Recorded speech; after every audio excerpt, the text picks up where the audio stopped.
अरबपति जो आज भी नाश्ता शेयर बाजार की चाल देखकर करते हैं।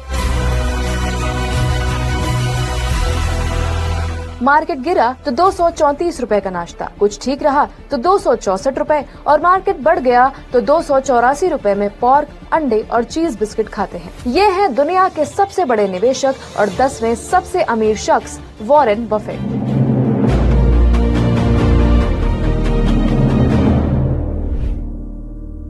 वॉरेन बफेट आज दुनिया की सबसे ज्यादा कैश रखने वाली कंपनी बर्कशायर हैथवे के सीईओ पद से 95 साल की उम्र में रिटायर हो रहे हैं। The time has arrived where Greg should become the chief executive officer of the company at year end.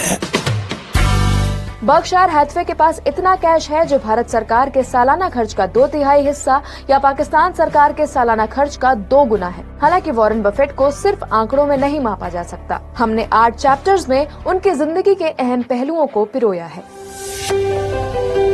11 साल की उम्र में खरीदा पहला शेयर। साल 1930 में जब अमेरिका महामंदी की चपेट में था, तब 30 अगस्त को ओमाहा में हॉवर्ड और लैला बफेट के घर वॉरेन का जन्म हुआ। वो 6 साल की उम्र में ही दादा की दुकान से च्युइंगम खरीदकर बेचने लगे। मुनाफा हुआ तो कोका कोला की बोतलें बेची। कुछ समय बाद अखबार, गोल्फ बॉल, पॉपकॉर्न, मूंगफली ये सब बेचकर उन्होंने करीब 10,800 रुपए जुटा लिए। 11 साल की उम्र में वॉरेन न्यूयॉर्क स्टॉक एक्सचेंज घूमने गए थे। 1942 में बफेट ने बड़ी बहन डोरिस के साथ 3 शेयर खरीदे। वॉरेन अखबार बेचकर हर महीने करीब 15,880 रुपए कमा लेते थे और इस पैसे को स्टॉक मार्केट में इन्वेस्ट करते। महज 13 साल की उम्र में वॉरेन ने इनकम टैक्स रिटर्न फाइल किया था। पिता के बिजनेस में इन्वेस्ट कर इन्होंने 17 साल की उम्र तक $5,000 यानी करीब 4 लाख रुपए की संपत्ति जुटा ली थी।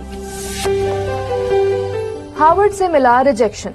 वॉरेन हार्वर्ड बिजनेस स्कूल में पढ़ना चाहते थे, लेकिन 1950 में इंटरव्यू में उनसे कहा गया, भूल जाओ, तुम हार्वर्ड में नहीं पढ़ सकते। वॉरेन बताते हैं, मैंने कोलंबिया यूनिवर्सिटी की फैकल्टी लिस्ट में प्रोफेसर ग्राहम और प्रोफेसर डोड का नाम देखा। इनकी किताब सिक्योरिटी एनालिसिस मैंने पढ़ी थी, इसलिए मैंने उनसे पढ़ने का फैसला किया। पढ़ाई के बाद 1951 से 1954 तक वॉरेन ने पिता के साथ काम किया। प्रोफेसर ग्राहम ने वॉरेन को निवेश के 2 नियम सिखाए। पहला, कभी पैसा मत गवाओ। दूसरा, पहले नियम को कभी मत भूलो। उनकी इस सीख की वजह से वॉरेन आज दुनिया के सबसे बड़े निवेशक हैं।